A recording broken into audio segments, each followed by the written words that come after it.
తలలు వంచి ప్రార్థన చేసుకుందాం. పరిశుద్ధులైన తండ్రి, జీవాధిపత్యం యేసయ్యా, నీకు వందనాలు, స్తుతి, స్తోత్రం నాయనా. మా జీవితాలను ప్రేమించి ఆశీర్వదించి 2024వ సంవత్సరంలో 3వ పరిశుద్ధ దినం కొరకై నీకు వందనాలు, స్తోత్రం చెల్లిస్తున్నాం. ఈ దినంన నీ యొక్క ఉద్దేశంలన్నీ, నీ ప్రణాళికలన్నీ మా జీవితంలో సంపూర్ణంగా నెరవేర్చమని ప్రార్థిస్తున్నాం. నీ వాక్యంలోని సత్యములను గ్రహించుటకు మా అందరికి కూడా యోగ్యమైన మంచి మనసును దయచేయమని ప్రార్థిస్తున్నాం.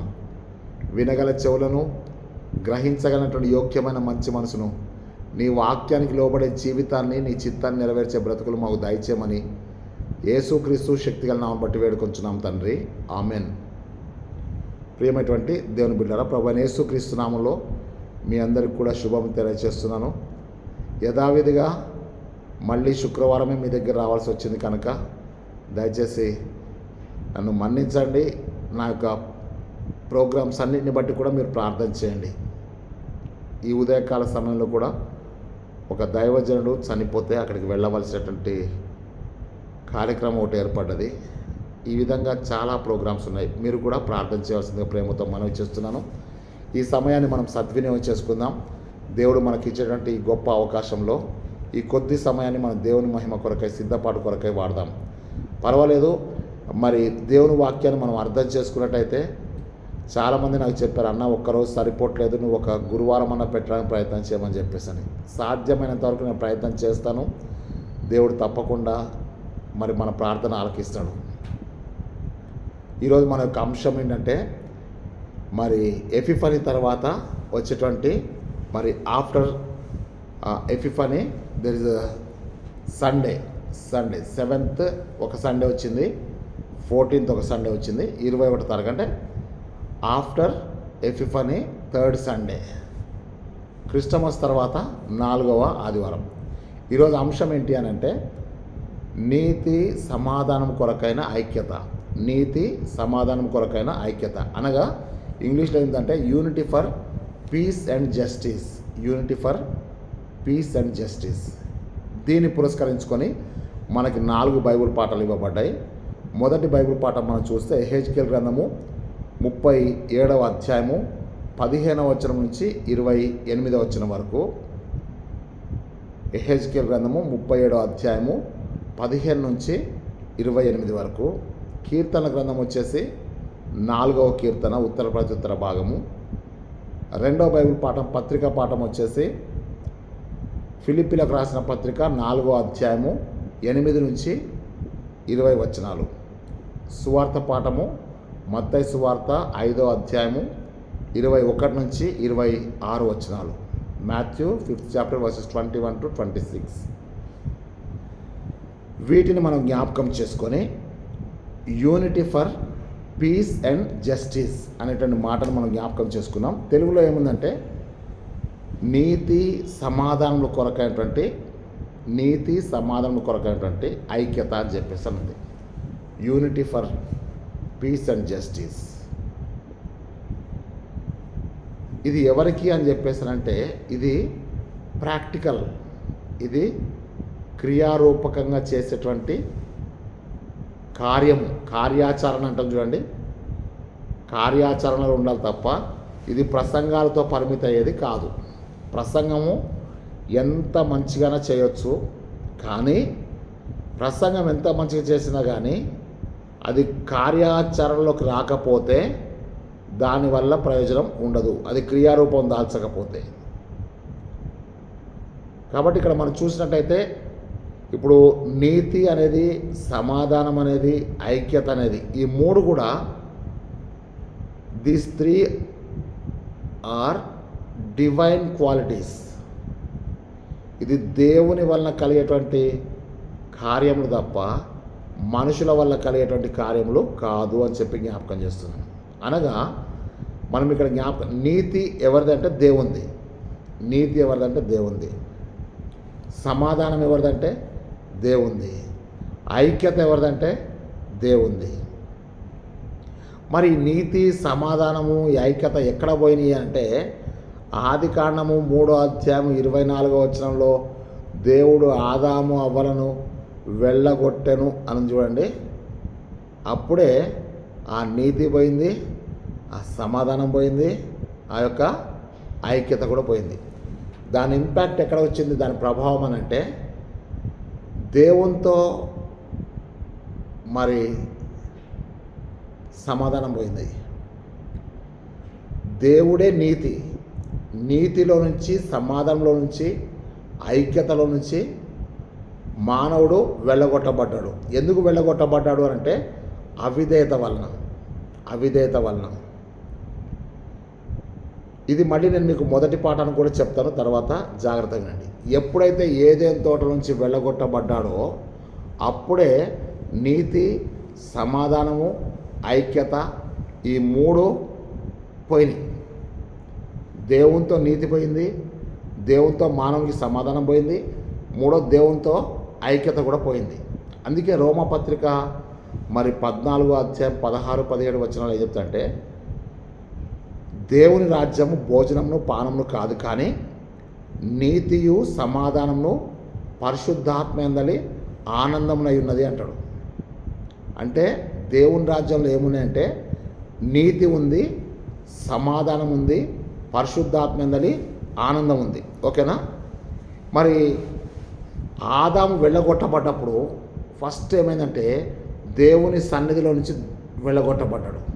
దేవుని సన్నిధి ఎప్పుడైతే పోయిందో సమాధానం పోయింది, సహవాసం పోయింది, సమృద్ధి పోయింది, అన్నీ పోయినాయి అంతే. ఇప్పుడు మళ్ళీ దేవుడే మానవునికి నీతిని గూర్చి, సమాధానం గూర్చి, ఐక్యతను గూర్చి తన యొక్క ప్రవక్తలను, తన యొక్క సేవకుల్ని పంపించి దేవుడు తన కార్యాన్ని తన కుమారుడైనటువంటి యేసుక్రీస్తు ద్వారా దాన్ని నెరవేర్చినట్టుగా మనం చూస్తున్నాం. నేను మీకు ఈ వాక్యము చెప్పేటప్పుడు కొంచెం ఫస్ట్ టైం మొదటిసారి వినగానే మీకు అర్థం కాకపోవచ్చు, కానీ ఇంకొకసారి కూడా మీరు దీన్ని వినడానికి ప్రయత్నం చేయండి. సాధ్యమైనంత వరకు మొదటిసారి చెప్తేనే మీకు అర్థమవుతుందని నేను అనుకుంటున్నాను. మొట్టమొదటిగా నేను మీకు ఏం చెప్తా అంటే అసలు నీతి అనేది, రైచియస్నెస్ అనేది, నీతి అనేది, రైచియస్నెస్ బిలాంగ్స్ టు గాడ్. నీతి ఎవరిదంటే దేవునిది. బాగా గుర్తుపెట్టుకోండి, నీతి అనేది ఎవరిదంటే దేవునిది. అక్కడ మనం చూసినట్టయితే నీతి దేవునిది అయినప్పుడు యోహాను సువార్త మీరు రాసుకుంటూనే ఉండండి. యోహాను సువార్త 17:25 ఏమనంటే నీతి స్వరూపుడవగు తండ్రి అని చెప్పి ప్రార్థన చేస్తాడు. యేసయ్య ప్రధాన యాజకుని ప్రార్థన చేసేటప్పుడు నీతి స్వరూపుడవగు తండ్రి అని చెప్పేసి ప్రార్థన చేస్తాడు. సో నీతి అనేది ఎవరంటే దేవుంది అని మనకు అర్థమవుతుంది. ఓకేనా? ఆ తర్వాత మనం చూసినట్టయితే అక్కడ మరి రోమిలకు రాసిన పత్రిక 10వ అధ్యాయంలో పౌలు ఏం చెప్తాడంటే ఇశ్రాయేలుకు రక్షణ కలవాలని చెప్పి నేను చేసే ప్రార్థన, దేవునికి చేసే ప్రార్థన నా యొక్క హృదయాభిలాష అని చెప్పేసి అంటాడు. అని అక్కడ ఏం చెప్తాడంటే వారు దేవుని నీతిని అనుసరించక తమ యొక్క స్వనీతిని అవలంబిస్తూ దేవుని జ్ఞానాన్ని బట్టి కాక వారు తమ సొంత జ్ఞానాన్ని ఫాలో అవుతున్నట్టుగా మనం చూస్తున్నాం. ఇక్కడ మనం చూస్తే నీతి ఉంది, ఆ నీతి దేవుని నీతి ఉంది, స్వనీతి ఉంది. అందుకనే తామే నీతిమంతులమని చెప్పుకునేటువంటి వారితో యేసు ఉపమానం చెప్పానని ఉంటుంది. తామే నీతిమంతులము అని అనుకునే వాళ్ళు చాలామంది ఉన్నారు. ఈ రోజులో కూడా చాలామంది అటువంటి వ్యక్తులు మనకి సంఘాల్లో కనబడుతూనే ఉన్నారు. తామే నీతిమంతులం అనుకుంటారు, కానీ దేవునికి అట్లాంటి వాళ్ళు నచ్చరు. నీతి అనేది ఏదైనా ఉన్నట్టే ఆ నీతి ఎవరిదంటే దేవుని నీతి. ఇప్పుడు మళ్ళీ నేను మీకు ఏం చెప్తా అంటే కొరింథీయులకు రాసిన 2వ పత్రిక 5వ అధ్యాయము 20-21 మనం చూసినట్టయితే మనము దేవుని నీతి అగునట్లు పాపము ఎరుగని ఆయనను మన నిమిత్తమై పాపముగా చేసెను. మీరు బాగా అర్థం చేసుకోండి. మనము దేవుని నీతి అగునట్లు అంటే నీతి ఎవరిది? దేవునిది. మన అంశం ఏంటంటే నీతి, సమాధానంలో కొరకైన ఐక్యత అని చెప్పి. అంటే దాని అర్థం ఏంటంటే నీతి అనేది దేవుంది. మనము ఇక్కడ స్పష్టంగా ఉండండి, 2 కొరింథీ 5:20-21 మనము దేవుని నీతి అన్నట్లు. అంటే మనం దేవుని నీతి నుంచి వెళ్ళగొట్టబడ్డాము, బయటకు వచ్చేసాం. కానీ దేవుని అభిలాష ఏంటంటే, దేవుని ఆశ అంటే మనము దేవుని నీతి అగునట్లు పాపము ఎరుగని ఆయనను మన నిమిత్తమై మన కొరకై పాపముగా చేశాను. యేసయ్య పాపం చేయలేదు, కానీ మన కొరకు పాపముగా చేయబడ్డాడు.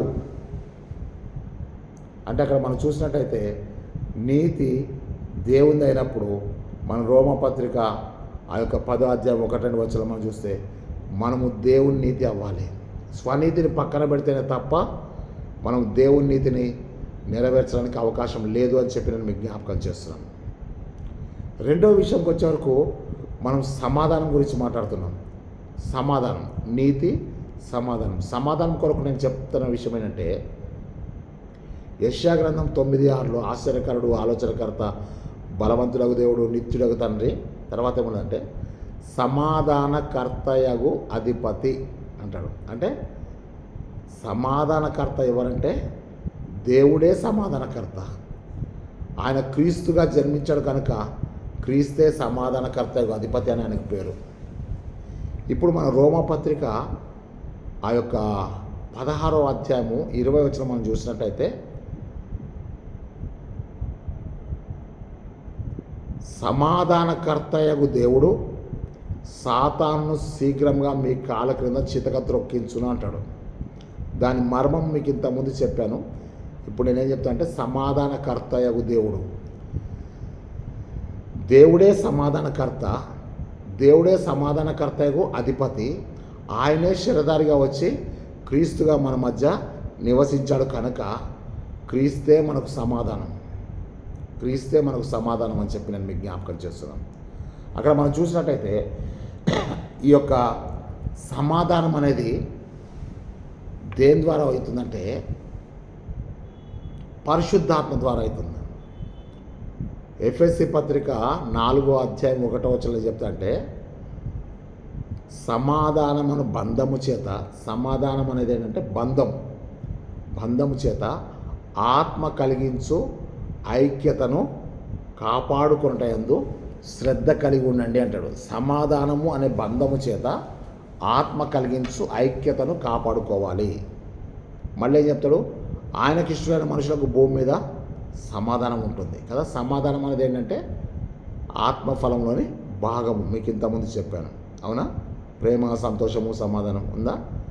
సో ఇక్కడ మనం జాగ్రత్త చూసినట్టయితే ఈ యొక్క సమాధానము అనేది ఎవరి ద్వారా జరుగుతుందంటే యేసుక్రీస్తు ద్వారానే సమాధానం. Without Christ there is no peace. నీ కుటుంబంలో కానీ, నీ సేవలో కానీ, నీ సంఘంలో కానీ ఎక్కడన్నా సమాధానం కలగాలి అని అంటే క్రీస్తే సమాధానం కదా. నాయందు మీకు సమాధానం కలుగునట్లు ఈ సంగతులు నేను మీతో చెప్పుచున్నాను. నాయందు మీకు సమాధానం కలుగునట్లు నేను ఈ సంగతులు మీతో చెప్తున్నాను. లోకంలో మీకు శ్రమ కలుగును, అయినను ధైర్యం తెచ్చుకోండి, నేను లోకమును జయించున్నానని చెప్పి యోహాను సువార్త 16వ అధ్యాయము 33వ వచనం చెప్తాడు. నాయందు మీకు సమాధానం ఉంటుంది కదా. యోహాను సువార్త 20వ అధ్యాయంలో మరి 19, 20, 21 వచనం చూసినట్టయితే సమాధానం మీకు కలుగును గాక అని చెప్పి ఆయన ఊది వారి మీద పరిశుద్ధాత్మని ఇచ్చినట్టు మనం చూస్తున్నాం. యేసు ఎక్కడున్నాడో సమాధానం అక్కడ ఉంది.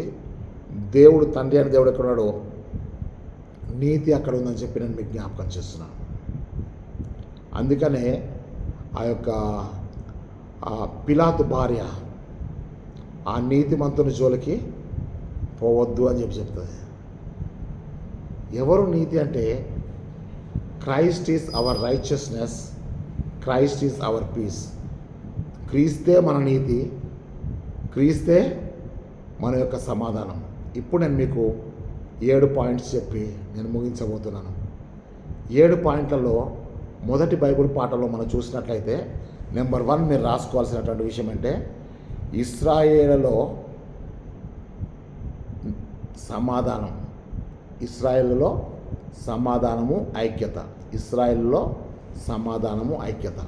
ఇక్కడ మనం చూసినట్టయితే నెంబర్ 1 రాసుకోండి మీరు. ఇశ్రాయేలులో సమాధానము, ఐక్యత. మనము ఆ యొక్క యెహెజ్కేలు గ్రంథము 37వ అధ్యాయము 15వ వచనం నుంచి 28వ వచనం మనం చూసినట్టయితే ఇశ్రాయేలులో ఐక్యత, ఇశ్రాయేలులో సమాధానం. Number 1 point. ఈ నెంబర్ 1 పాయింట్లో నేను మీకు ఏం చెప్తానంటే, పాయింట్ నెంబర్ 1లో ప్రపంచం మొత్తంలో ప్రజలందరిలో కూడా 2 భాగాలు ఉన్నాయి. 2 భాగాలు ఎవరంటే, ఒక భాగము దేవుని ప్రజలు, రెండవ భాగం వచ్చేసి అన్యజనులు. ఓకే కదా? అన్యజనులు అనే మాటకు అర్థం ఏంటంటే దేవుని ఎరగని వారు, దేవుని అంగీకరించని వారు, దేవుడు లేనివారు. కరెక్ట్ చెప్పండి. దేవుడు లేని వారిని అన్యజనులు అన్నారు. దేవుని ప్రజలైన వారిని, వాగ్దానం ఉన్నవారు, దేవునితో సంభాషించేవాళ్ళు, దేవునికి లోబడేవారు, దేవుడు వాళ్ళకి ఆజ్ఞలు ఇచ్చాడు. కాబట్టి ఇక్కడ ఏం జరిగిందంటే ఇశ్రాయేలులందరినీ కూడా దేవుని ప్రజలని చెప్పారు. నేను మీకు దేవుడినైందును, మీరు నాకు ప్రజలయ్యుందని చెప్పి దేవుడు కూడా చెప్పాడు. ఇప్పుడు ప్రపంచం మొత్తంలో కూడా 2 ప్రజలు ఉన్నారు. మొదటేమో ఇశ్రాయేలు దేవుని జనాంగము, నెంబర్ 1. నెంబర్ 2 అన్యజనులు, దేవుని ఎరగని వారు, దేవుని అంగీకరించిన వారు, దేవుడు లేని వారు. ఈ రెండిట్లో కూడా దేవుని యొక్క ఐక్యత గురించి చెప్తూ ఇక్కడ ఏమంటే, ఈ యెహెజ్కేలు గ్రంథంలో ఇశ్రాయేలులోనే ఐక్యత లేదు, అనగా దేవుని ప్రజల్లో ఐక్యత లేదు. దేవుడు కోరుకునేది ఏంటంటే వీరందరూ కూడా ఒక తండ్రి ప్రజలే కదా. యాకోబు ఇశ్రాయేలు అయ్యాడు కదా, ఇశ్రాయేలు యొక్క జనాంగమే కదా ఇదంతా. అంటే 12 గోత్రముల వారు కూడా ఒక తండ్రి పిల్లలే. తల్లులు వేరు కావచ్చు, దాసరి కావచ్చు, ఎవరైనా కావచ్చు, కానీ వాళ్ళందరూ కలిస్తేనే ఇశ్రాయేలు జనం అనబడ్డారు. అవునా? ఇశ్రాయేలు జనాంగానికి ఇశ్రాయేలు ఒక్కడే తండ్రి. అవునా? ఈ ఒక్క తండ్రికి పుట్టినటువంటి పిల్లల్లో ఏం పోయిందంటే ఐక్యత పోయింది. ఐక్యత ఎప్పుడైతే పోయిందో సమాధానం పోయింది. సమాధానం ఎక్కడ ఉంటుందో ఐక్యత అక్కడ ఉంటుంది. ఐక్యత ఎక్కడ ఉంటుందో నీతి అక్కడ ఉంటుంది. ఎందుకు సమాధానం లేకుండా పోయింది అని అంటే, నెంబర్ 1 ఏంటంటే వాళ్ళలో, నెంబర్ 1 మీరు బాగోనండి, వాళ్ళలో దేవుని భయం తగ్గిపోయింది. సంఘాల్లో కూడా ఇదే జరుగుతుంది. ఎందుకు ఇంత విచ్చలవిడితనం అంటే దేవుని భయము లేకపోవడం. తర్వాత వాళ్ళలో స్వార్థం పెరిగిపోయింది. వాళ్ళలో ఇశ్రాయేలే కానీ దేవుని ప్రజలే కానీ దేవుని ప్రజలకు దేవుని భయం పోయింది. దేవుని ప్రజలకు స్వార్థం అనేది పెరిగింది. మూడోది ఏంటంటే దేవుని ప్రజల్లో దుష్టత్వం పెరిగిపోయింది. దుష్టత్వం అంటే చెడుతనం పెరిగిపోయి వాళ్ళ యొక్క అసమర్థత రాజులకి, పక్కనున్న రాజులకి, అన్యజనులకు అవకాశంగా మార్చబడ్డది. ఇప్పుడు ఏమైందంటే ఇశ్రాయేలీలు ఏమైందంటే 2 రాజ్యాలుగా చీలిపోయారు. 10 గోత్రాలు ఒకటి, 2 గోత్రాలు ఒకటి. అయ్యేమో ఇశ్రాయేల్ రాజ్యం, ఇదేమో యూదా రాజ్యం. యూదా రాజ్యాన్ని బబులోను రాజు నెబుకద్నెజర్ తీసుకెళ్ళిపోయాడు. ఇశ్రాయేల్ 10 గోత్రాలని మరి అసిరియా రాజు తీసుకొని వెళ్ళిపోయాడు. వీళ్ళందరూ దేవుని ప్రజలైన వారు 2గా ఎప్పుడైతే వెళ్ళిపోయారో, వాళ్ళ స్వార్థం ఎప్పుడైతే పెరిగిందో, వాళ్ళలో నిర్లక్ష్యత ఎప్పుడైతే పెరిగిందో, వాళ్ళు ఏమయ్యారంటే చెదరగొట్టబడ్డారు. చెదరగొట్టబడ్డటువంటి వాళ్ళు నిరీక్షణ కలిగి ఇంకా దేవుడు మమ్మల్ని ఎప్పుడో జ్ఞాపకం చేసుకోండి అని చెప్పేసి అనుకున్న టైంలో ఈ మొదటి పార్ట్ యెహెజ్కేలు గ్రంథం 37వ అధ్యాయంలో మొదటి పార్ట్లో మనం ఎండిన ఎముకల గురించి చూస్తాం. ఆ తర్వాత 2వ భాగంకి వచ్చే వరకు యెహెజ్కేలుతో దేవుడు చెప్తాడు, ఇశ్రాయేల్ యొక్క 2 తునకలు తీసుకొచ్చి ఆ 2 తునకలు ఇట్లా పట్టుకో, ఒక్కటే తునక అవుతుంది. అక్కడ మళ్ళీ చెప్తాడంటే నేను దావీదుని మరలా పంపిస్తాను. మరలా పంపించడం అంటే చచ్చిపోయిన దావీదు బయటికి రావడం కాదు, కానీ దావీదు కుమారుని ద్వారా మళ్ళీ రాజ్యం స్థాపించబడుతుందని చెప్పేసాను. దావీదు కుమారుడు నన్ను కరుణించంటాడు కదా. మీరు ఆ యెహెజ్కేలు గ్రంథము ఆ యొక్క 37వ అధ్యాయము 15వ వచనం నుంచి ఆ యొక్క 28వ వచనం వరకు మనం చూస్తే, నేను మరలా దావీదుని పంపిస్తా, నేను మరలా మీ యొక్క దేశానికి మిమ్మల్ని తోడుకొని వస్తా, నేను మీకు దేవుడని వింటా అని చెప్తున్నాడు. ఇక మీరు ఎన్నడూ కూడా తిరిగి అపవిత్రతకు పోరు అని చెప్తున్నాడు. ఇక్కడ మనం చూసినట్టయితే యెహెజ్కేలు ఈ ప్రవచనము ఇశ్రాయేలుతో చెప్పినప్పుడు ఇశ్రాయేలు ఇంకా చెరలో ఉన్న బానిసలుగానే ఉన్నారు. ప్రియులారా, బానిసలకు ప్రవచనాలు అర్థం కావు. ప్రవచనాలు ఉన్నతమైనవి, దేవుని కార్యాలు అత్యున్నతమైనవి. ఈ అత్యున్నతమైన కార్యాలు జరగాలంటే ఈ ప్రవచనాలు మన జీవితంలో నెరవేరాలి. ప్రవచనం నెరవేరాలి అని అంటే మన జీవితాల్లో మార్పు రావాలి అని చెప్పి నేను మీకు జ్ఞాపకం చేస్తున్నాను. మొదటిది ఏంటంటే ఇశ్రాయేలు వేరుగా ఉండడం దేవుని చిత్తం కాదు. ప్రియులారా గమనించండి, దేవుడు ఎప్పుడు కూడా ఐక్యతను కోరుకుంటాడు తప్ప దేవుడు ఎప్పుడు కూడా వేరవ్వడం కోరుకోడు. దేవుడు జతపరిచిన వారిని మనుషుడు వేరుపరచకూడదు అంటాడు. అంటే దేవుని యొక్క మనసు ఏంటంటే వేరుగా ఉన్న వాడిని జతపరచడమే దేవుని చిత్తం. జతపరచబడాలి అనంటే నీవు అంగీకరించాలి, నీవు ఎదుటివారిని అభినందించాలి, ఎదుటివారిని ఆహ్వానించాలి, వాడు చెప్పేది కూడా నువ్వు వినాలి కదా. ఇంక్లూజివ్ అంటారు, అంటే అవతల వాళ్ళ తలంపులు కూడా నువ్వు వినగలిగేటట్టుగా ఉండాలి. అందుకే ఈ వారము ఎక్యూమినికల్ సండే అన్నారు. ఏంటంటే ఎక్యూమ్ అంటే ఐకోమ్. అక్కడ మనం చూస్తే ఒకే గొడుగు కిందకి అందరు రావాలి అని చెప్పి జాన్ వెస్లీ, అంటే రాజమండ్రిలో ఉన్న జాన్ వెస్లీ గారు కాదు నేను చెప్పేది, ఇంగ్లాండ్లో ఉన్నటువంటి జాన్ వెస్లీ గారు. John Wesley and Charles Wesley brothers ఉన్నారు కదా, మెథడిస్ట్ మిషనరీస్. జాన్ వెస్లీ ఏమంటే the world is my parish అంటాడు. మీరు బాగా గుర్తుపెట్టుకోండి, the world is my parish. అది నేను అక్కడ చదివినప్పుడు ఇంగ్లాండ్లో అది నాకు చాలా మంచిగా అనిపిస్తుంది. ప్రపంచమంతా నా సంఘం అంటాడు, the world is my parish అంటాడు. అంటే ప్రపంచమంతా కూడా ఒక గొడుగు కిందకి రావాలని చెప్పేసి అని దేవుని యొక్క సంకల్పం. అన్యజనులు దేవుని జనులు అనేటువంటి భాగాలు దేవుడు ఇష్టపడేవాడు కాదు. అందుకే నా మందిరము సమస్త జనులకు ప్రార్థన మందిరం అనబడిన అంటాడు. భూలోక నివాసులారా దేవుని వైపు చూసి రక్షణ పొందండి అని చెప్పేసి అంటాడు. బూదిగంత నివాసులారా యెహోవా వైపు చూసి రక్షణ. అంటే రక్షణ ఎవరికి, సమాధానం ఎవరికి, ఐక్యత ఎవరికి అంటే ఒక్క ఇశ్రాయేలుకు మాత్రమే కాదు, సమస్త జనులకు అని చెప్పి నేను మీకు జ్ఞాపకం చేస్తున్నాను.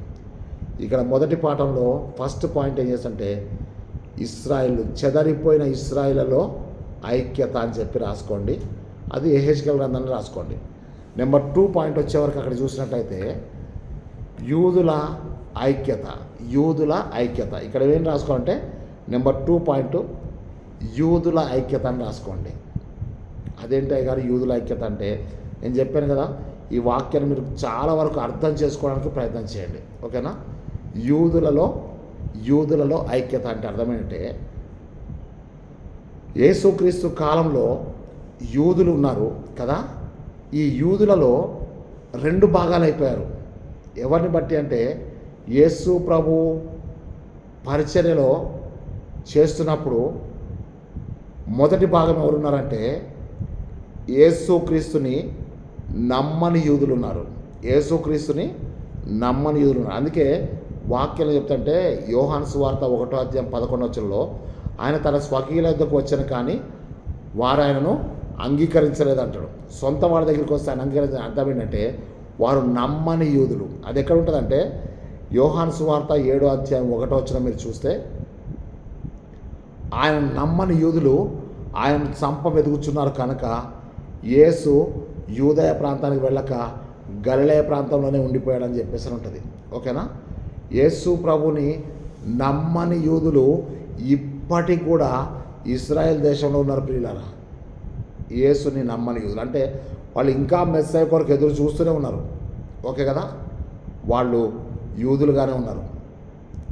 రెండో భాగం ఏంటంటే యేసుని నమ్మిన యూదులు.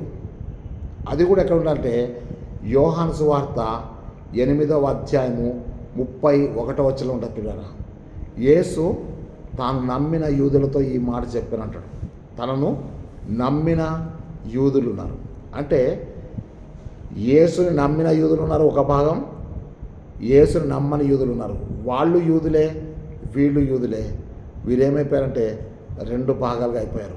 కానీ యేసు ప్రభు అందరినీ ఒక్క యూదులుగానే చూశాడు తప్ప వేరువేరుగా చూడలేదు అని చెప్పి నేను మీకు జ్ఞాపకం చేస్తున్నాను. అనగా యూదులందరూ కూడా యేసుక్రీస్తునందు ఒక్కడే తప్ప వేరు కాదు అని చెప్పి నేను మీకు జ్ఞాపకం చేస్తున్నాను. అక్కడ మనం చూస్తే నమ్మిన యూదులు ఉన్నారు, నమ్మని యూదులు కూడా ఉన్నారు. యేసయ్య ఎవరి కొరకు ప్రాణం పెట్టాడు? అందరి కొరకు ప్రాణం పెట్టాడు కదా. లోక పాపలు మోసుకొని పోవు దేవుని గొర్రె పిల్ల ఎవరి కొరకు ప్రాణం పెట్టంటే నమ్మిన వారి కొరకు ప్రాణం పెట్టాడు, నమ్మని వారి కొరకు కూడా ప్రాణం పెట్టాడు. ఆయన దృష్టిలో వాళ్ళందరూ కూడా యూదులే అని చెప్పి నేను మీకు జ్ఞాపకం చేస్తున్నాను. 2వ పాయింట్ అయిపోయింది. 3వ పాయింట్ మనం చూసినట్టయితే క్రీస్తుని నమ్మిన యూదులలో ఐక్యత. నేను ఫస్ట్ ఏం చెప్పానంటే ఇశ్రాయేలులో 2 భాగాలు ఉన్నారు, వారి ఐక్యత కావాలి, సమాధానం కావాలి. 2వ భాగంకి వచ్చే వరకు క్రీస్తుని నమ్మని యూదులు ఉన్నారు, క్రీస్తుని నమ్మిన యూదులు ఉన్నారు. నెంబర్ 3 పాయింట్కి వచ్చే వరకు క్రీస్తుని నమ్మిన యూదులలోనే మళ్ళీ 2 భాగాలు ఉన్నారు. ఇది కొంచెం హార్డ్గా ఉంటుంది మీకు అర్థం చేసుకోవడానికి. క్రీస్తుని నమ్మారు యూదులు, క్రీస్తుని వెంబడించారు, క్రీస్తు బిడ్డలుగా బ్రతుకుతున్నారు, క్రీస్తు బోధల్ని ఫాలో అవుతున్నారు. కానీ వాళ్ళలో ఐక్యత కరువైంది. ఇది మీరు చాలా జాగ్రత్తగా వినండి.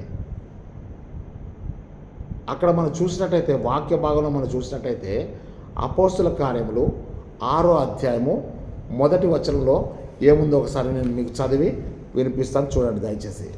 అపోస్తుల కార్యములు 6వ అధ్యాయం, ఓకేనా? 6వ అధ్యాయము 1వ వచనం మీరు చూడండి. ఆ దినములలో శిష్యుల సంఖ్య విస్తరించుచున్నప్పుడు కదా అనుదిన పరిచర్యలో తమలోని విధవరాండ్రను చిన్న చూపు చూచిరని హెబ్రీల మీద, హెబ్రీ అంటే భాష, గ్రీకు భాష మాట్లాడు యూదులు సనగసాగిరి.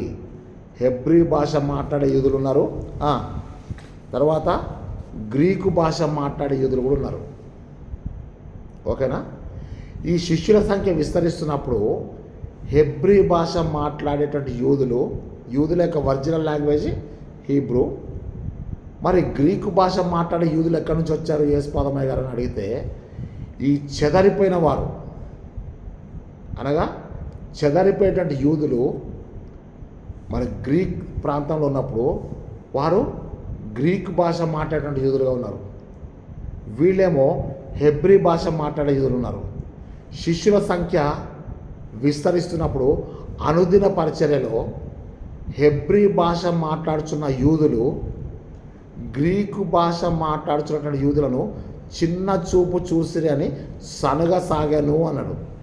ఎక్కడైతే సనగడం ఉన్నదో, గొనగడం ఉందో అక్కడ సమాధానం ఉండదు అని అర్థం, అవునా? వారు సనిగినందువల్ల అరణ్యంలో నశించిరని ఉంటుంది కొరింథీయులకు రాసిన 1వ పత్రిక 10వ అధ్యాయంలో, అవునా?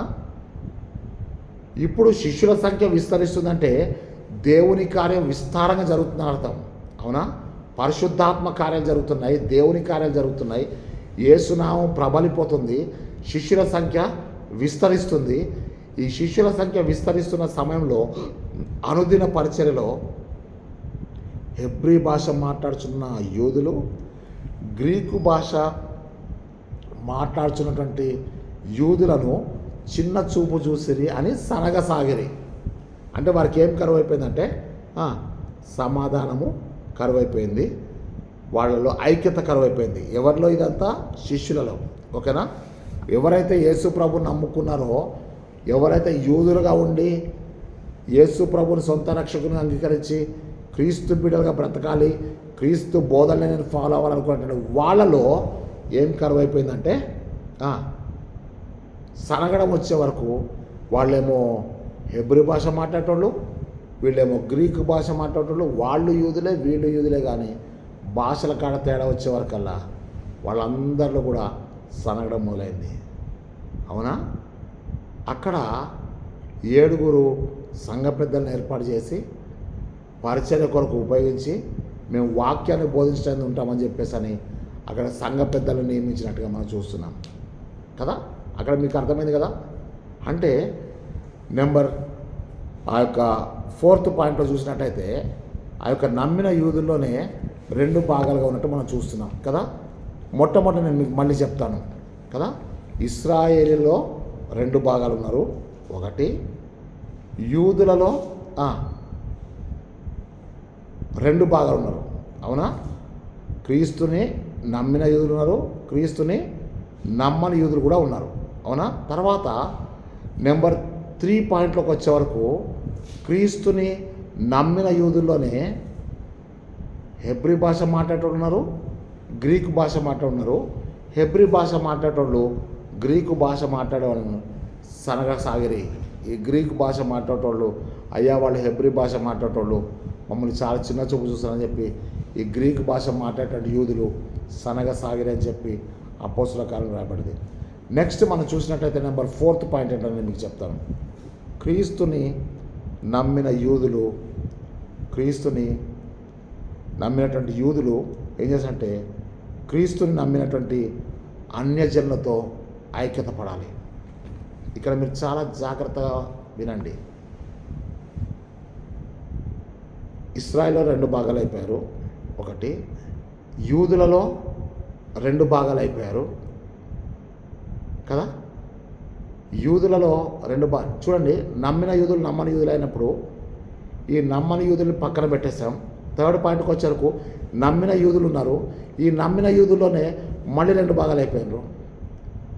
ఏం భాగాలయ్యారు? హెబ్రీ భాష, గ్రీక్ భాష మాట్లాడతాడు. 4th పాయింట్కి వచ్చే వరకు ఈ యేసుని నమ్మేటువంటి యూదులలో అనేకులు యేసుని నమ్ముతున్నారు, ఒక ప్రక్క యూదులుగానే బ్రతుకుతున్నారు. ఇంతలో ఏం జరిగిందంటే అన్యజనుల మీద పరిశుద్ధాత్మ కుమ్మరింపబడ్డది. అన్యజనులకు సువార్త ప్రకటించబడుతుంది. అన్యజనులు కూడా ప్రభువును రక్షకునిగా అంగీకరిస్తున్నారు. అన్యజనులు కూడా బాప్తిసం తీసుకుంటున్నారు. లూదియా బాప్తిసం తీసుకుంది, కొర్నేల్ బాప్తిసం తీసుకున్నాడు, మరి చెరసాల నాయకుడు బాప్తిసం తీసుకున్నాడు. నపుంసకుడైనటువంటి ఐథియోపియా రాణికి పనిచేసేటువంటి వ్యక్తి కారాగారం ఆ యొక్క కోశాధికారి బాప్తిసం తీసుకున్నాడు. అన్యజనుల అనేకులు బాప్తిసం తీసుకొని క్రైస్తవులు వస్తున్నారు. ఇప్పుడు ఏం జరిగిందంటే క్రీస్తుని నమ్మినటువంటి యూదులు, క్రైస్తవులు అనబడినటువంటి యూదులు అన్యజనులతో సమాధాన పడ్డాం. మీరు బాగా గుర్తుపెట్టుకోవాలి. యూదుల్లో నుంచి నమ్మిన యూదులు నమ్మని యూదులు అయిపోయారు. నమ్మిన యూదుల్లో మళ్ళీ ఏమైనారంటే హెబ్రీ భాష, గ్రీకు భాష మాట్లాడు. సరే, 4వ పాయింట్కి వచ్చేవరకు ఏమైందంటే ఈ యొక్క నమ్మినటువంటి యూదులు, వాళ్ళు హెబ్రీ కావచ్చు, గ్రీక్ భాష మాట్లాడు, వీళ్ళందరూ యూదులే కాబట్టి క్రీస్తు నమ్మిన ఈ క్రీస్తు నమ్మిన యూదులు అన్యజనులతో ఐక్యత పడాలి. అంటే అన్యజనులకు కూడా సువార్త ప్రకటించబడ్డది. అన్యజనులు కూడా క్రీస్తులోనికి వచ్చేసారు. అన్యజనులు కూడా క్రీస్తులోకి వచ్చారు. అపోస్తుల కార్యములు 10వ అధ్యాయము 44, 45, 46 వచనాల్లో పేతురు కొర్నేలి ఇంట్లో మరి మాట్లాడుతూ దైవ వాక్యం చెప్తుంటే ఆయన మాట విన్న వాళ్ళందరూ కూడా పరిశుద్ధాత్మతో నింపబడ్డారు. అరే, పరిశుద్ధాత్మను వరము అన్యజనులకు కూడా అనుగ్రహించబడ్డదని చెప్పేసి అన్నప్పుడు వాళ్ళకి అక్కడ బాప్తిసం ఇచ్చినట్టుగా మనం చూస్తున్నాం. అయితే అన్యజనులు కూడా పరిశుద్ధాత్మను పొందడం అనేది వాళ్ళకు ఒక పెద్ద ఆశ్చర్యమైపోయింది. జాగ్రత్త వినండి ప్రియులారా. ఇప్పుడు ఏమైందంటే క్రీస్తుని నమ్మి క్రీస్తుని వెంబడించే యూదులు అన్యజనులను తమలోనికి చేర్చుకోవాలి. అంటే ఇప్పుడు వరకు వాళ్ళు అన్యజనులుగా ఉన్నారు, కానీ వారేమయ్యారంటే యేసు క్రీస్తుని రక్షకునిగా అంగీకరించి బాప్తిసం పొంది మరి పరిశుద్ధాత్మను వరం పొంది వీరితో వారు సమానంగా ఉన్నారు. ఆల్రెడీ వీళ్ళలో యూదా రక్తం ఉంది కదా, యూదుల రక్తం ఉంది కదా, వీళ్ళెవ్వరిని కూడా రానియరు, వీళ్ళెవ్వరిని కూడా అంగీకరించరు. అటువంటి రక్తం కలిగినటువంటి వ్యక్తులు ఇప్పుడు వారు కూడా యేసు ప్రభు నమ్మి వారు కూడా పరిశుద్ధాత్మను పోతే వాళ్ళని ఇప్పుడు వీళ్ళలోనికి ఇంక్లూసివ్ చేసుకోవాలి. ఇప్పుడు క్రీస్తు నమ్మినటువంటి క్రైస్తవ యూదులు అన్యజనులైనటువంటి క్రైస్తవుల్ని తనలోనికి చేర్చుకోవాలి. ఇది ఎక్కడుందో నేను మీకు చెప్తాను. గలతీలకు రాసిన పత్రిక 3వ అధ్యాయము 28-29 వచనం మనం చూస్తే, Galatians 3rd chapter verses 28 and 29 అక్కడ మనం చూసినట్టయితే నేను ఒకసారి మీకు ఒక చదువుతాను, జాగ్రత్త వినండి. గలతీలకు రాసిన పత్రిక 3వ అధ్యాయము 28-29 వచనం చూసినట్టయితే, ఇందులో యూదుడని గ్రీసు దేశస్థుడని లేదు, దాసుడని స్వతంత్రుడని లేదు, పురుషుడని స్త్రీ అని లేదు, యేసుక్రీస్తునందు మీరందరూ ఏకముగా ఉన్నారు. You are one in Christ. ఏకము అనేది ఐక్యతల సూచన. మీరు క్రీస్తు సంబంధులైతే ఆ పక్షమందు అబ్రహాము యొక్క సంతానమై ఉండి వాగ్దాన ప్రకారము వారసులై ఉన్నారు. ఇక్కడ మనం చూస్తే గ్రీసు దేశస్థుడు లేకపోతే యూదుడు అన్యుడు ఇవేమి లేవు. యేసుక్రీస్తు ద్వారా మీరందరూ ఏకం చేయబడ్డారు. అదే నేను మీకు ఎఫ్ఎస్సి పత్రికలో మీరు జాగ్రత్త రెఫరెన్స్ రాసుకోండి. ఎఫ్ఎస్సి పత్రిక 2వ అధ్యాయంలో 11వ వచనం మనం చూస్తే మునుపు దూరస్తులైన మీరు అని ఉంటుంది. మునుపు అనే మాట ఉంటుంది, చూసుకొని రాయండి. 13వ వచనం మేము చూసినట్టయితే ఇప్పుడు అనే మాట ఉంటుంది, అంటే ప్రభువుని నమ్ముకున్న తర్వాత. 19వ వచనం ఏముందంటే ఇక మీదట అని ఉంటుంది. నేను మీకు ఆ లాంగ్ ప్యాసేజ్ మీకు చెప్పకుండా, అంటే ఎఫ్ఎస్సి 2వ అధ్యాయము ఆ యొక్క 11 నుంచి చివరి వరకు నేను చెప్తున్నా. దాంట్లో 3 వచనాలు మీరు తీసుకోండి. 11వ వచనం తీసుకుంటే అక్కడ స్పష్టం అంటే మునుపు దూరస్తులైన మీరు అని ఉంటుంది. 13వ వచనంలో ఇప్పుడు మీరు క్రీస్తు ద్వారా ఐక్యపరచబడాలని. 19వ వచనంలో మీరు ఇక మీదట పరజనులు గాక దేవుని జనులై ఉంటారని చెప్పేసి. ఇక మీదట చూడండి, మునుపు అంటే పాస్ట్, ఇప్పుడు అంటే ప్రజెంట్, ఇక మీదట అంటే ఫ్యూచర్. సో మునుపు మీరు క్రీస్తుని ఎరగనప్పుడు అన్యజనులుగా ఉన్నారు. మునుపు దూరస్తులు మీరు క్రీస్తుకి, దేవుని రాజ్యానికి దూరస్తులు, దేవుని నీతికి దూరస్తులు. మునుపు దూరస్తులని మీరు ఇప్పుడు క్రీస్తు ద్వారా సమీపస్తులైనారు. ఇక్కడ మీకు ఎంతవరకు అర్థం చేసుకుంటారో చేసుకోండి. నేను చెప్పేటువంటి ఆ యొక్క 4వ పాయింట్లో మనం ఏం చెప్తుంటే, క్రీస్తుని నమ్మిన యూదులు తమ వే ఆఫ్ థాట్స్ మార్చుకొని అన్యజనులు కూడా, అంటే యూదులని, గ్రీసు దేశస్తులు, స్త్రీ అని, పురుషుడని కదా, ఇవన్నీ కాదు. కానీ అక్కడ చూడండి ఎంత చక్కగా చెప్తాంటే, పురుషుడని, స్త్రీ అని కానీ, స్వతంత్రుడని, దాసుడని ఈ భేదాలు ఏవి కూడా లేవు. ఎవరు లేవంటే యేసుక్రీస్తు మనల్ని ఏకం చేశాడు.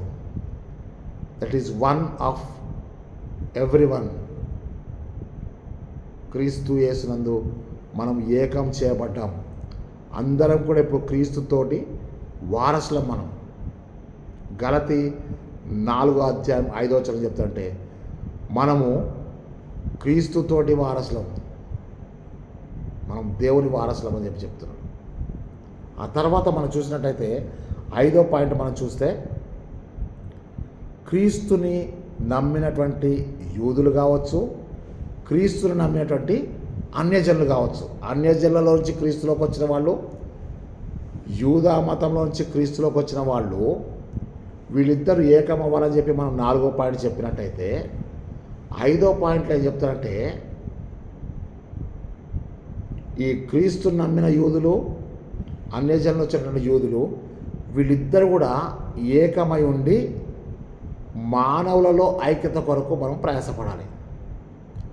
మానవుల యొక్క ఐక్యత అంటే అర్థం ఏంటంటే, మనముగా జాగ్రత్తగా ఉండాలి అని చెప్పి ఆ యొక్క ఎఫ్ఎస్సి పత్రిక 4వ అధ్యాయము 17-18 వచనాల్లో పౌలు అక్కడ ఒక మాట చెప్తున్నాడు చూడండి. అక్కడ ఏం చెప్తాడంటే ఎఫెసీ 4:17 కాబట్టి అన్యజనులు నడుచుకున్నట్లు ఇక మీదట మీరు నడుచుకోవలదని ప్రభునందు సాక్ష్యమిచ్చున్నారు. వారైతే అంధకారమైన మనసు గల వారై తమ హృదయ కాఠిన్యం వలన తమలో ఉన్న అజ్ఞానము చేత దేవుని వలన కలుగు జీవం నుండి వేరుపరచబడిన వారై తమ మనసులో కలిగిన వ్యర్థత అనుసరించి నడుచుకొచ్చున్నారు. కాబట్టి నువ్వేం చేయాలంటే కాబట్టి అన్యజనులు నడుచుకున్నట్లు మీరిక మీదట నడుచుకొనవలదు. నువ్వు యూదుడవైనా క్రైస్తవుడు అయినావు, అన్యజనుల నుంచి క్రైస్తవులైన వాళ్ళు ఇక మీదట అన్యజనులాగా మీరు నడుచుకోకూడదు. మరి ఏం చేద్దాం? కానీ అన్యజనులకు మీరేం చేయాలంటే సువార్తను ప్రకటించాలి. యేసయ్యను మీరు సర్వలోకములకు వెళ్ళి సర్వ సృష్టికి సువార్త ప్రకటించండి. మీరు అన్యజనులలో సువార్త ప్రకటించండి, కానీ అన్యజనుల వలె మీరు ప్రవర్తించవద్దు అని చెప్తున్నాడు. సో అది మీకు ఇప్పుడు 5వ పాయింట్గా మీరు రాసుకోవాల్సిందిగా నేను మనవి చేస్తున్నాను. 6వ పాయింట్కి వచ్చేవరకు ఏమైందంటే అసలు ఐక్యత సమాధానము అనేది ఎవరిలో నుంచి వచ్చిందంటే యేసుక్రీస్తు ద్వారానే కలిగింది. అక్కడ మనం చూస్తే ఎఫెసీ ఆ యొక్క 2వ అధ్యాయము 14వ వచనం నుంచి చదువుతాను చూడండి. ఎఫెసీ 2:14 వచనం మనం చూసినట్టయితే అక్కడ నేను మీకు చదువుతాను చూడండి. ఆయన అనగా యేసుక్రీస్తు ఆయన మన సమాధానమై ఉండి మీకును మాకును ఉండిన ద్వేషమును అనగా విధిరూపకమైన ఆజ్ఞల గల ధర్మశాస్త్రమును తన శరీరమందు కొట్టివేట చేత మధ్య గోడను పడగొట్టి మన ఉభయులను ఏకము చేసెను. ఆయన అక్కడ చూడండి 14వ వచనంలో ఆయన మన సమాధానమై ఉండి అంటే Jesus he himself is the peace. యేసయ్య తానే సమాధానం, తను సమాధానం అనుగ్రహించడం కాదు. He himself is the peace. క్రీస్తే సమాధానము అని చెప్పి మనం జ్ఞాపకం చేసుకోవాలి. నీతి సమాధానము కొరకైన ఐక్యత కదా, unity for piece and justice కదా. ఇక్కడ మనం చూస్తే క్రీస్తు అనుగ్రహించు సమాధానం మాత్రం కాకుండా క్రీస్తే మన సమాధానం. ఆయన సమాధానమై ఉండి అక్కడ చూడండి ఎంత చక్కగా ఉండవు. ఆయనే సమాధానమై ఉండి మన సమాధానం అండి మన మధ్యలో ఉన్నటువంటి గోడను అనగా ప్రాకారంను పడగొట్టాడు. ఏంటి ఆ ప్రాకారం అంటే ధర్మశాస్త్ర ఆచారంలో అనేటువంటి ఆ కట్టుబాట్లు తొలగించాడని చెప్పి జ్ఞాపకం చేస్తాం.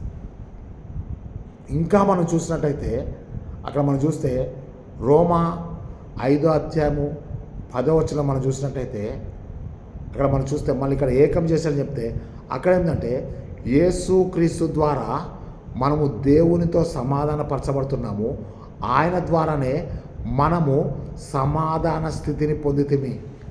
ఇప్పుడు మనం ఏదైతే సమాధానం కలిగి ఉన్నామో దేవునితో, ఆ దేవునితో సమాధాన స్థితి మనకి ఎట్లా వచ్చిందంటే యేసుక్రీస్తు ద్వారానే వచ్చింది.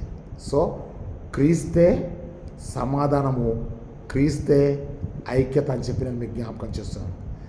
లాస్ట్ పాయింట్ చివరి పాయింట్ ఏంటంటే అక్కడ మనం చూస్తే దేవునితో సమాధానం. ఓకేనా, క్రీస్తే సమాధానము అన్నది 6వ పాయింట్. అయితే ఈ క్రీస్తు ఎవరికి సమాధానం అంటే యూదులకు అన్యజనులకు క్రీస్తుని అంగీకరించినప్పుడు సమాధానం. ఈ క్రీస్తే యూదులకు సమాధానం, ఈ క్రీస్తే సర్వలోకానికి సమాధానం. ఓకే కదా, ఈ క్రీస్తు మానవులకు సమాధానం చేశాడు. ఈ క్రీస్తు మానవులకి దేవునికి సమాధానం చేసి ఐక్యపరిచాడు. అది మనం చూసినట్టయితే అక్కడ మనం చూస్తే రోమీలకు రాసిన పత్రిక 5వ అధ్యాయం 9వ వచనం రాబడ్డది. అక్కడ ఒకసారి నేను మీకు చదువుతాను. దానికంటే ముందుగా ఎఫెసీ 2:16 చూద్దాం ఒకసారి. ఎఫెసీ 2:16 మనం చూస్తే తన శిలువ వలన ఆ ద్వేషము సంహరించి దాని ద్వారా వీరిద్దరిని ఏక శరీరంగా చేసి దేవునితో సమాధానపరచవాలని ఇలాగు చేశాను. దేవునితో సమాధానపరచవాలని చెప్పి ఏమి చేశాడు అంటే తన శిలువ వలన అంటే శిలువ మరణం వల్ల ఆ ద్వేషమును సంహరించి దాని ద్వారా అంటే శిలువ మరణం ద్వారా వీరిద్దరిని ఏకశరంగా చేసి దేవునితో సమాధానపరచవాలని, అంటే యేసుక్రీస్తు ఈ లోకానికి వచ్చిన గొప్ప ప్రయాసము, గొప్ప త్యాగం ఏంటిది అంటే దేవునితో మానవుడు పోగొట్టుకున్నటువంటి సమాధానం మనం క్రీస్తు ద్వారా పొంది ఉన్నాము. Through Christ we are entering to the kingdom of God. నా ద్వారా తప్ప తండ్రి యొద్దకు ఎవ్వరు రాలేరని చెప్పాడు జాన్ 14:6లో. ఆయన స్పష్టంగా చెప్తుంటే క్రీస్తే మనకు సమాధానము, క్రీస్తే మనకు సమాధానం, క్రీస్తే మనకి దేవునితో సమాధానం. ఇప్పుడు మీకు మళ్ళీ చెప్తానంటే ఆ యొక్క రోమిలకు రాసిన పత్రిక 5వ అధ్యాయము 9వ వచనం చదువుతా చూడండి జాగ్రత్తగా. రోమా 5:9. కాబట్టి ఆయన రక్తం వలన అనగా క్రీస్తు రక్తం వలన ఇప్పుడు నీతిమంతులుగా తీర్చబడి మరింత నిశ్చయంగా ఆయన ద్వారా మనం ఏం చేయబడుతున్నామంటే ఉగ్రత నుండి రక్షింపబడుదుము. ఎలయనగా అక్కడ చూడండి, మనము శత్రువులమై ఉండగా ఆయన కుమారుని మరణం ద్వారా మనము దేవునితో సమాధాన పరచబడిన వారమై ఏమవుతున్నామంటే ఆయన జీవించు చేత మరి నిశ్చయంగా మనం ఏం చేస్తామంటే రక్షించబడుచున్నాం. అంతేకాదు మన ప్రభువైన యేసుక్రీస్తు ద్వారా మనము దేవుని యందు అతిశయపడుచున్నాము. ఆయన ద్వారానే మనము ఇప్పుడు సమాధాన స్థితిని పొందితిమి. ఇక్కడ నేను ప్రసంగం సమాధానం గురించి చెప్తలేను, కానీ ఈ సమాధానం అనేదే ఐక్యతని జ్ఞాపకం చేస్తున్నాను. ఎందుకు సమాధానం లేకుండా పోతుందంటే, ఎందుకు ఐక్యత లేకపోతుందంటే ఇప్పుడు మీకు అర్థమైంది కదా. మన యొక్క అవిధేయత వలన, నెంబర్ 1, మనలో దేవుని భయము లేనందువలన, మన యొక్క నిస్సహాయత అంటే మన చేతగాంతనం. ఇశ్రాయేలు సమర్థవంతంగా పరిపాలించలేకపోతుందంటే వాళ్ళలో స్వార్థం పెరిగిపోయింది. ఇక్కడ మనం చూసినట్టయితే యేసుక్రీస్తు ద్వారా మనము సమాధాన స్థితిని పొందుతున్నాము. ఆయన మరణం ద్వారా మనం దేవునితో సమాధానపరచబడుతున్నాము. అందుకని ఏమనంటే మనము దేవుని నీతి అవ్వాలని చెప్పి అక్కడ మనము ఈ యొక్క 9వ వచనంలో కూడా మనం చూస్తున్నాం. ఏంటంటే అక్కడ స్పష్టంగా చెప్తుంటే, కాబట్టి ఆయన రక్తం వల్ల ఇప్పుడు నీతిమంతులుగా తీర్చబడితే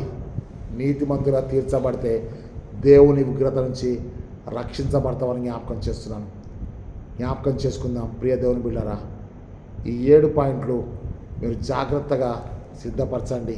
కారణం ఏంటంటే ఈరోజు అంశము నీతి మరియు సమాధానం కొరకైన ఐక్యత, unity for piece and justice. ఎవరెవరి మధ్యలో సమాధానము, ఎవరెవరితో సమాధానము, ఎక్కడ సమాధానము, ఎట్లా సమాధానం, ఎవరి ద్వారా సమాధానం అంటే ఆదాము పోగొట్టుకున్న దేవుని సమాధానము క్రీస్తు ద్వారానే వచ్చింది. యూదులు పోగొట్టుకున్న యూదులలో యూదులు సమాధానం క్రీస్తు ద్వారానే వచ్చింది. అవునా? అన్యజనులు యూదులు క్రీస్తుని అంగీకరించినాక వాళ్ళలో సమాధానం లేదు, వాళ్ళ Kristu. Whatever it may be, he is the peace. ఆయనే సమాధానం. ఆయన సమాధానం మాత్రం కాదు, సమాధానకర్తయగు అధిపతి అని జ్ఞాపకం చేసుకొని ఎఫెసీ 4:1 చెప్పినట్టుగా మీరు సమాధానమును బంధము చేత ఆత్మ కలిగించు ఐక్యతను కాపాడుకుంటేందు శ్రద్ధ కలిగి ఉండండి అన్నాడు. తలలు వంచి ప్రార్థన చేసుకుందాం. ఈ 7 పాయింట్లు జాగ్రత్తగా రాసుకుందాం, ప్రార్థన చేసుకుందాం. పరిశుద్ధులైన తండ్రి, జీవాధిపతి అనే యేసయ్యా స్తోత్రములు. మునుపు దూరస్తులమైన మేము ఇప్పుడు యేసుక్రీస్తు ద్వారా ఏకం చేయబడ్డాం కనుక ఇక మీదట మేము పరజనం కాక పరదేశులం కాక క్రీస్తు యేసునందు దేవుని వారసులమని మేము జ్ఞాపకం చేసుకుంటూ సహాయం చేయండి. మానవులు దేవునితో పోగొట్టుకున్న సమాధానము, నీతి దేవా తిరిగి క్రీస్తు యేసునందు మాకు అనుగ్రహించావు. నీకు స్తోత్రములు. ఇశ్రాయేలులో నీతి లేనప్పుడు, విడిపోయినప్పుడు వారిని ఏకం చేస్తానని చెప్పి వారిని స్వదేశాన్ని తీసుకొస్తానని వాగ్దానం చేస్తావు దేవా. నీకు స్తోత్రములు. యూదులలో నమ్మిన యూదులు, నమ్మని యూదులు అనేటువంటి భాగాలు ఏర్పడ్డప్పుడు అందరి కొరకు నువ్వు ప్రాణం పెట్టినందుకని స్తోత్రం చెల్లిస్తున్నాం దేవా. మరి యూదులలోనే హెబ్రీ భాష మాట్లాడేవాళ్ళు, గ్రీకు భాష మాట్లాడేవాళ్ళని విభాగాలుగా వచ్చినప్పుడు వారికి సమాధానకర్తవు నీవే కదా తండ్రి. క్రీస్తు నమ్మిన యూదులు అన్యజనులను చేర్చుకోవాలని చెప్పావు దేవా. నీకు స్తోత్రం చెల్లిస్తున్నాం. అన్యజనులుగా ఉన్నటువంటి క్రైస్తవులు, యూదులుగా మారిన క్రైస్తవులు లోకంలో ఎంత జాగ్రత్తగా ఉండాలో మాకు తెలియచేసావు. నీ స్తోత్రములు. క్రీస్తే దేవుని నీతి అనియు, క్రీస్తే దేవుని సమాధానమని మాకు 6వ పాయింట్లో తెలియజేశావు. మమ్మల్ని దేవునితో సమాధానపరిచిన సమాధానకర్తవు నీవే కనుక నీ స్తోత్రం చెల్లిస్తూ ఈ వాక్య సందేశాన్ని అర్థం చేసుకునే ఆత్మపూర్ణులుగా చేయమని, ప్రతి బిడ్డపై నీ పరిశుద్ధాత్మను కుమ్మరించమని యేసుక్రీస్తు శక్తిగల నామమును బట్టి వేడుకొచ్చున్నాం తండ్రి. ఆమెన్.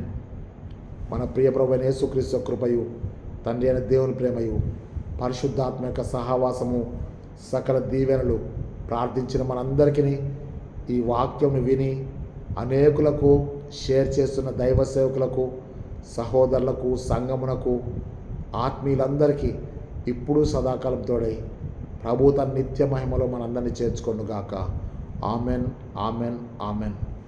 దేవుడు మనందరినీ దీవించి తన మహిమ కొరకు ప్రతిష్ఠించునుగాక.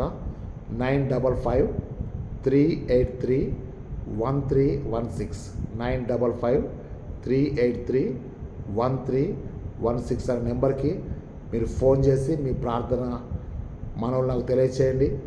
తర్వాత మీకు ఏ డౌట్స్ ఉన్నా కానీ మీరు తప్పకుండా నాకు ఫోన్ చేయండి. దేవుడు మనందరినీ కూడా దీవించునుగాక. తప్పకుండా మీరు షేర్ చేయండి, తర్వాత మీరు సబ్స్క్రైబ్ చేయండి, ఆ తర్వాత బెల్ బటన్ నొక్కండి. కారణం ఏంటి అనంటే నేనేదో ప్రయాసపడుతున్నా మీరేదో చేయమని అని చెప్పి రిక్వెస్ట్ చేయలేదు, కానీ ఈ వాక్యము అనేక మంది సేవకులకు, అనేక మంది దైవజనులకు విస్తరింపచేయాలనే ఆశ. నా ఆశను, నా ప్రార్థనను దేవుడు మీ ద్వారా, నా ద్వారా నెరవేర్చునుగాక. దేవుని నామమునకు మహిమ కలుగునుగాక. మీ అందరికీ మరి ఒకసారి వందనాలు తెలియజేస్తున్నాను. Amen, amen, amen.